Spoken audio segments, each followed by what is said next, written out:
Ilagay ang sliced pork liempo sa kawali, halu-haluin.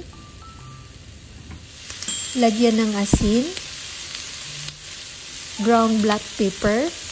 Kayo nang mag-estimate guys ng asin at saka ground black pepper. Tapos halu-haluin.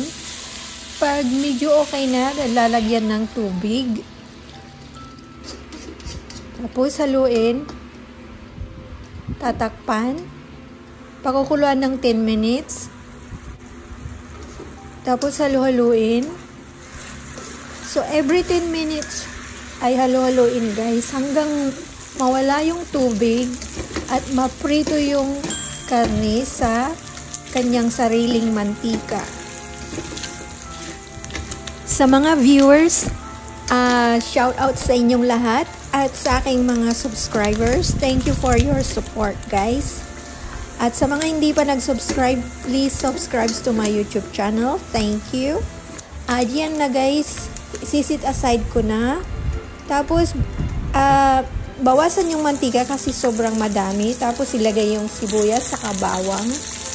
Pag medyo ma-aroma na yung bawang at sibuyas, ay pwede nang idagdag yung karne.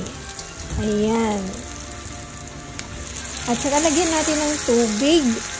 Kayo na rin ang mag-estimate guys. Depende yan sa dami ng karne. Kalahating kilo lang yung nilagay ko. At ilalagyan ko ng Mang Tomas.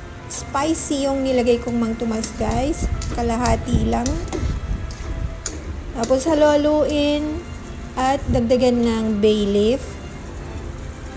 At saka siling pangsigang. Tapos brown sugar. At saka vinegar. Puro yung ginamit kong vinegar guys. Mabango siya at maganda yung lasa. So ayan, pakuluan natin ng 5 minutes. Yung isi-simmer lang natin guys. Ayan. So pagka-simmer ng 5 minutes ay haluin natin. Tapos titimplahan. Depende sa inyo kung ano yung panlasa nyo guys. Para sa akin ay kulang pa siya ng ground black pepper kaya dadagdagan ko. Ayan. At saka konting asin. Tapos halu-haluin. At saka ready to serve na. Promise guys, napakasarap nito. As in, para kayong nagluto ng tunay na lechong paksiw.